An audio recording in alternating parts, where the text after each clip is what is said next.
Ah, a paternidade. Passamos 20 anos, talvez mais, sonhando com aquele momento mágico. O filho cresce, se estabelece e nós, finalmente, podemos descansar, colher os frutos da nossa dedicação e desfrutar de uma relação adulta e harmoniosa.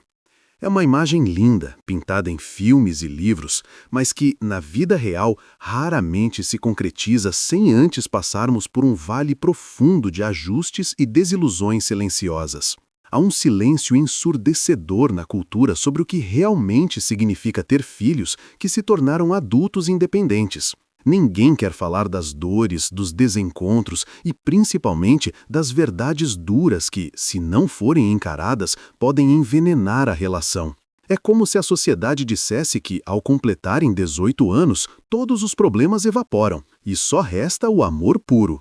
Mas a realidade da maturidade traz consigo questões complexas, feridas não curadas e a necessidade de redefinições radicais. A promessa de hoje é que vamos mergulhar juntos neste mar agitado, enfrentando de frente as 5 verdades mais difíceis sobre a relação com filhos adultos, aquelas que você sente no peito, mas que tem medo de verbalizar.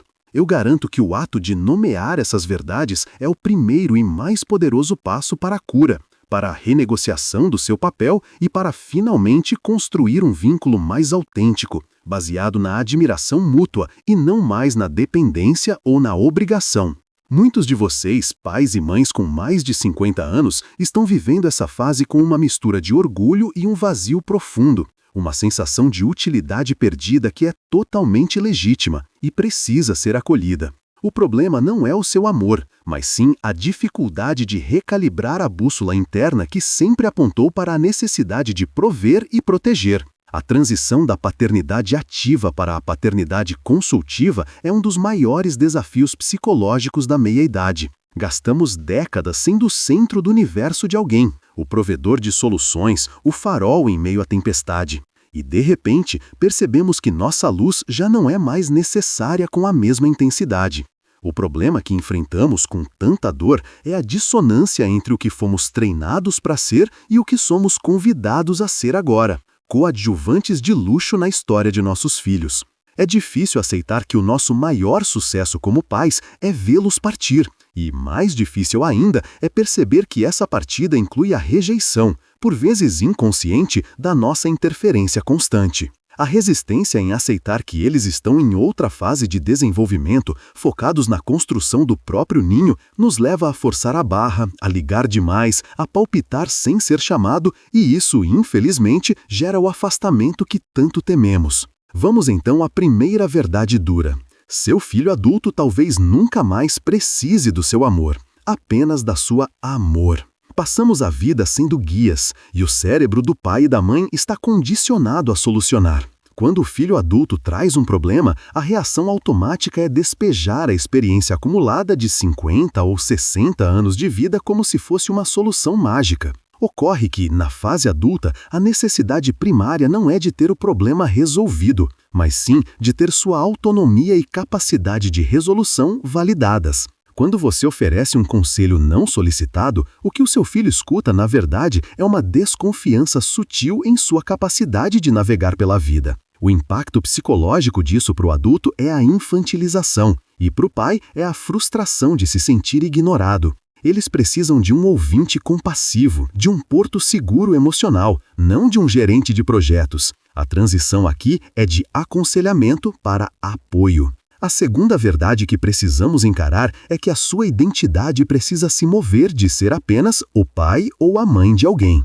Para muitos, especialmente após os 50, a paternidade é o eixo central da existência, a âncora que dá significado. O vazio do ninho, ou mesmo o prolongamento da dependência dos filhos, pode causar uma crise existencial profunda se não houver outros pilares de sustentação. A síndrome do ninho vazio não é apenas a ausência física do filho, mas sobre a ausência de um papel diário e vitalício. O risco aqui é transferir toda a sua energia e expectativa de felicidade para a vida do filho, vivendo através de suas conquistas e fracassos. Essa projeção é uma carga emocional insustentável para o filho e um convite para a depressão para o pai, porque a sua felicidade fica refém de algo que você não controla. É imperativo que você redescubra seus próprios hobbies, seus propósitos individuais e, principalmente, sua relação consigo mesmo, independente do status parental. A terceira verdade, e talvez a mais dolorosa, é que você pode se tornar, em algum momento, o vilão na narrativa de vida do seu filho adulto, e isso é um processo de desenvolvimento. Não estou dizendo que você foi um pai ou mãe ruim. Estou dizendo que, na fase adulta, para que seu filho consiga se individualizar completamente e construir sua própria estrutura de ego forte, ele precisará revisitar a infância e, inevitavelmente, culpar os pais por algumas de suas dores e limitações atuais. Muitos adultos buscam terapia e, neste processo, a tendência natural é reavaliar as regras, as falhas e as omissões dos pais. Isso não é um ataque pessoal, mas sim uma etapa de maturação psicológica, onde o filho precisa separar o que é dele e o que foi imposto ou herdado. Você ouvirá críticas, talvez duras, sobre métodos de criação do passado.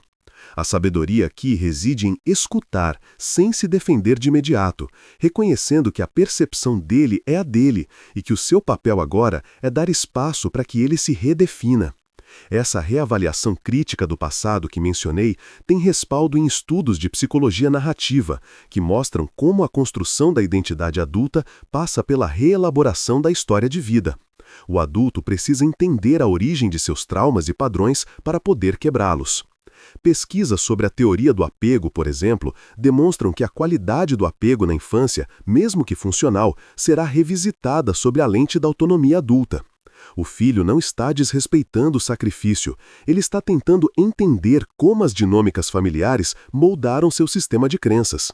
É um processo de luto para o pai, o luto da imagem idealizada de si mesmo como progenitor. A aceitação passiva, sem negar o seu lado da história, mas sem entrar em guerra, é a chave para transformar essa fase de crítica em uma fase de maior intimidade e honestidade. Um caso muito comum que ilustra a verdade 3 é o de Maria, que dedicou a vida à família. Seu filho, aos 30 anos, começou a questioná-la sobre a ausência de incentivo para a carreira artística que ele tanto amava na juventude. Maria, que via a arte como instabilidade, havia sutilmente direcionado o filho para o direito. Na terapia, o filho externalizou a frustração, atribuindo a Maria a morte de seus sonhos. Maria se sentiu destruída, como se todo o seu esforço tivesse sido em vão.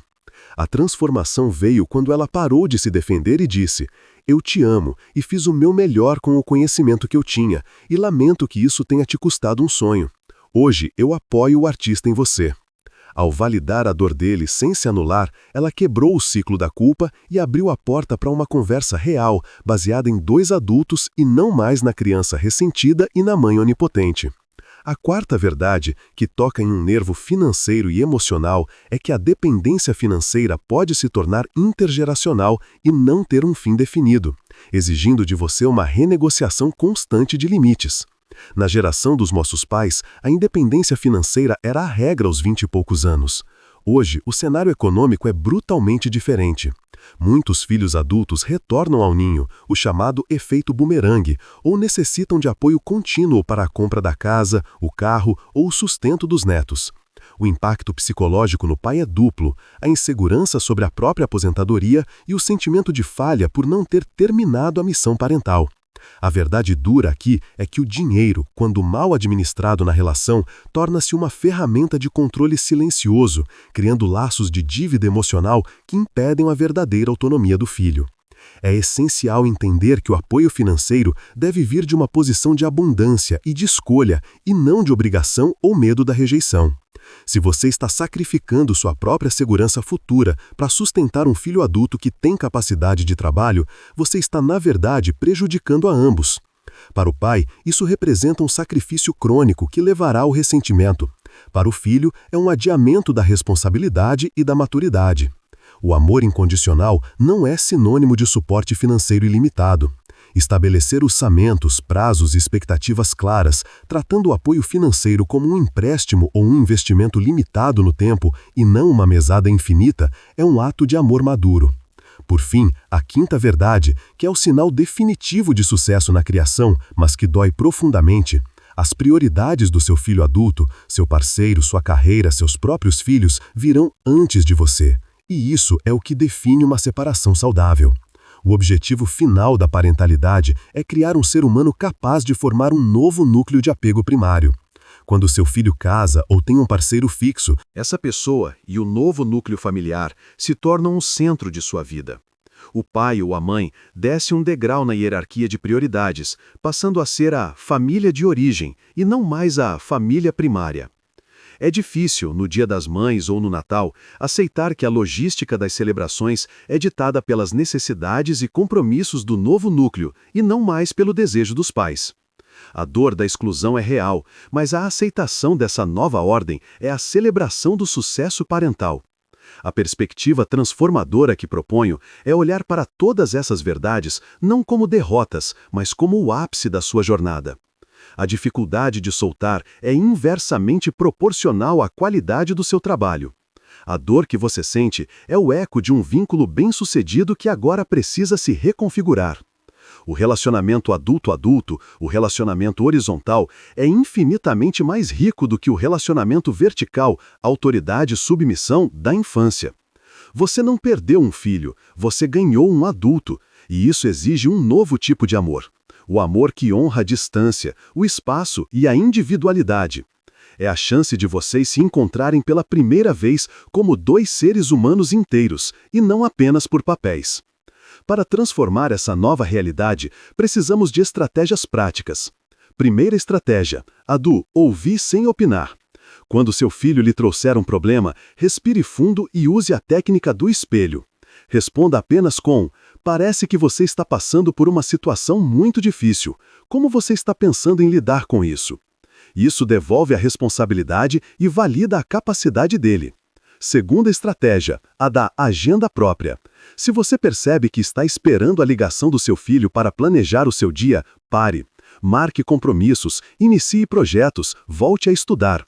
Crie a sua própria vida de tal forma que a presença do filho seja um bônus e não o centro da sua órbita.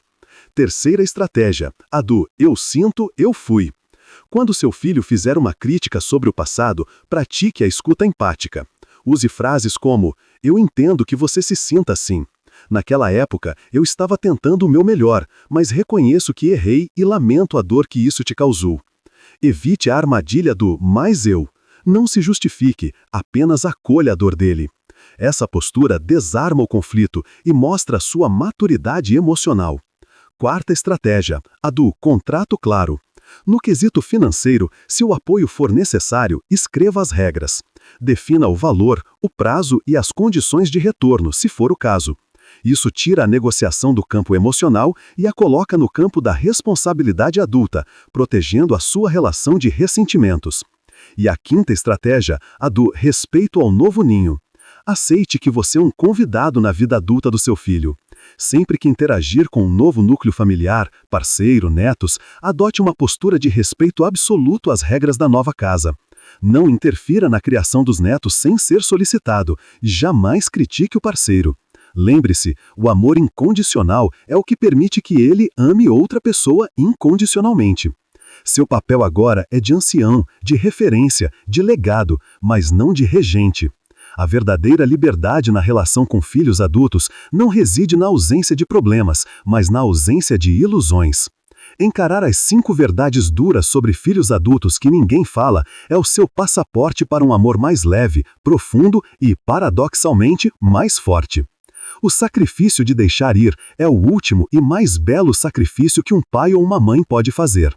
Você se torna livre para ser quem você é, e seu filho se torna livre para ser quem ele deve ser. A paternidade não termina, ela se transforma em algo novo, mais sofisticado e muito mais recompensador se você permitir que o antigo papel descanse em paz. Confie no trabalho que você fez, confie na capacidade do seu filho e, acima de tudo, confie na sua própria capacidade de florescer nesta próxima e extraordinária fase da sua vida.